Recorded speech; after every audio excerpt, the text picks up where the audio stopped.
தேவனுக்கே மகிமை. உண்மையுள்ள மனுஷன் பரிபூர்ண ஆசீர்வாதங்களை பெறுவான் என்று நீதிமொழிகள் 28:20 கூறுகிறது. இப்படிப்பட்ட உண்மையுள்ள மனுஷன் யார்? வேதத்தில் தானியேல் புத்தகத்தில் தானியேல் உண்மை உள்ளவனாய் இருந்தபடியால் அவன் மேல் சுமத்த யாதொரு குற்றமும் குறைவும் காணப்படவில்லை என்று வாசிக்கிறோம். நாம் ஏன் உண்மை உள்ளவர்களாக இருக்க வேண்டும்? ஏனென்றால் நாம் ஆராதிக்கிற தேவன் உண்மை உள்ளவராய் இருக்கிறார். உண்மையாய் நடக்கிறவர்களோ கர்த்தருக்கு பிரியம் என்று எழுதியிருக்கிறது. நாம் எதில் உண்மையாய் இருக்க வேண்டும்? முதலாவது, நம் உள்ளத்தில் உண்மையாய் இருக்க வேண்டும்.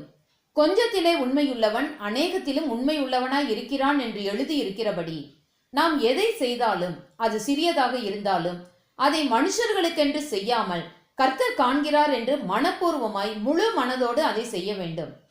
இரண்டாவது, நாம் நம் வார்த்தையில் உண்மை உள்ளவர்களாய் இருக்க வேண்டும். ஒருவன் சொல் தவறாதவனானால் அவன் பூரண புருஷனாய் இருக்கிறான். எனவே அவன் பிறனோடே உண்மையை பேசுங்கள் என்று வேதம் நம்மை எச்சரிக்கிறது. மூன்றாவது, நாம் கர்த்தரை தேடுவதில் உண்மையாய் இருக்க வேண்டும். கர்த்தரை தொழுது கொள்ளுகிறவர்கள் ஆவியோடும் உண்மையோடும் அவரை தொழுது கொள்ள வேண்டும். தம்மை நோக்கி கூப்பிடுகிற யாவருக்கும், உண்மையாய் தம்மை நோக்கி கூப்பிடுகிற யாவருக்கும் கர்த்தர் சமீபமாய் இருக்கிறார்.